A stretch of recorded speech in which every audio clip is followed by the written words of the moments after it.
Hi friends, welcome back to my channel Manga Venkat vlogs అండి. చిన్న పిల్లలు కూడా ఈజీగా చేయగలిగేటువంటి క్యారెట్ ఫ్రై చూపిస్తున్నానండి. చక్కగా చిన్న చిన్న ముక్కలు చేసుకుని కొంచెం 2 చెంచాల నీళ్లు పోసినట్టు పోస్తే సరిపోతుందండి. అలాగే అడుగున మా ఫ్రెండ్ ఇచ్చిన మామిడికాయతో పప్పు చేద్దామని కింద ముక్కలు పెట్టుకున్నాను, పైన క్యారెట్ పెట్టుకున్నాను.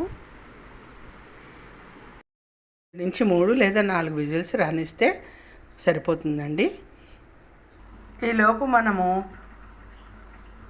మన కారంకి సరిపడా ఎండుమిర్చి, జీలకర్ర, ఉప్పు మిక్సీ పట్టుకుందాం. కుక్కర్ చల్లారిందేమో చూద్దామండి. చల్లారిపోయింది, చూసారు కదా. తీసేసుకుని బయటకు తీసేసుకుని పోపు వేసేసుకుందాము. పోపు వేసుకునేటప్పుడు నీళ్లు పారిపోయకూడదండి. అందులో మనం కొంచెమే పోసాం కాబట్టి ఏం పర్వాలేదు. నీళ్లు తీసేసే దాంట్లో ఉండే పోషకులు వల్లన్నీ పోతాయి కాబట్టి నీళ్లు తీసేయకూడదు, అలాగే వేసుకోవాలి. ఒక మూకుడు పెట్టుకుని 2 చెంచాలు నూనె వేసుకొని మినపప్పు వేసుకున్నానండి. వేయించుకున్న తర్వాత ఒక్క వెల్లుల్లిపాయ వేసాను, చూసారు కదా.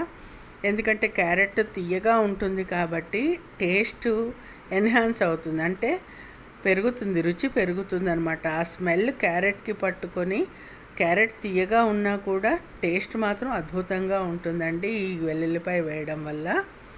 సో ఏంటంటే తప్పకుండా ఒక్క రెబ్బ వేయండి, బాగుంటుంది. అలాగే కొంచెం కరివేపాకు వేసేసుకోవాలి, ఎందుకంటే ఇంకా జీలకర్ర అది ఏం వేసే పని లేదు. మనం మిక్సీ పట్టుకున్నాం కాబట్టి అందులోనే జీలకర్ర, ఎండుమిర్చి, కారం అది ఉంది కాబట్టి ఇంకా వేరే ఏమీ వేయక్కర్లేదు. సో ఇలాగ కొంచెం కరివేపాకు కూడా వేసేసుకుని చక్కగా క్యారెట్ నీళ్ళతో సహా వేసేసుకుని నీరంతా ఎగిరిపోయేలాగా వేయించుకోవాలి. ఆ తర్వాత పైనుంచి కొంచెం పసుపు వేసేసుకుని మనము మిక్సీ పట్టుకున్నాం కదండి, బాగా దగ్గర పడిపోయిన తర్వాత ఇంక ఆల్మోస్ట్ దించేస్తామనేటప్పుడు మనము ఈ మిక్సీ పట్టుకున్న ఉప్పు, జీలకర్ర, ఎండుమిర్చి, కారం మన కారం తగ్గట్టుగా వేసేసుకుని కలిపేసుకుని ఒక 5 నిమిషాలు మగ్గనివ్వాలి.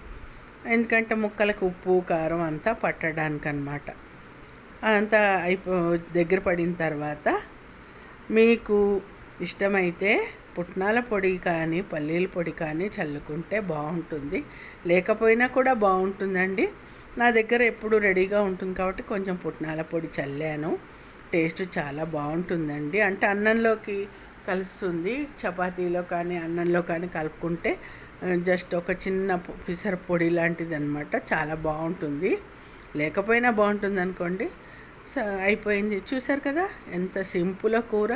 చక్కగా చపాతీలో కానీ అన్నంలో కానీ టేస్టీగా ఉంటుందండి. ఈ వీడియో నచ్చినట్టయితే తప్పకుండా ట్రై చేయండి. లైక్ చేయండి, షేర్ చేయండి, సబ్స్క్రైబ్ చేయండి. తప్పకుండా లైక్ చేయండి. లైక్ చేయడం మాత్రం మర్చిపోతున్నారు ఫ్రెండ్స్. లైక్ చేయండి. Thank you.